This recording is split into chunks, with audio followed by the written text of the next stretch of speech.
সকলকে সাংবাদিক সালাম নিবেদন করে রাজপথে আমার দেখা হলে এই প্রত্যাশায় আসসালামু আলাইকুম। সংগ্রামের সাথে বন্ধুগণ,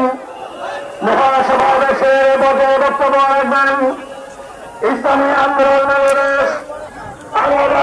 কেন্দ্রীয় কমিটির সাংগঠনিক সম্পাদক বক্তব্য রাখছেন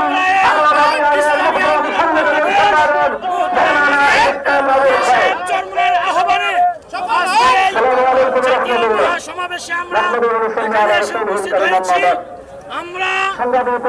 দেশবাসীকে সরকারকে জানিয়ে দিতে চাই আমাদের পীর সাহেব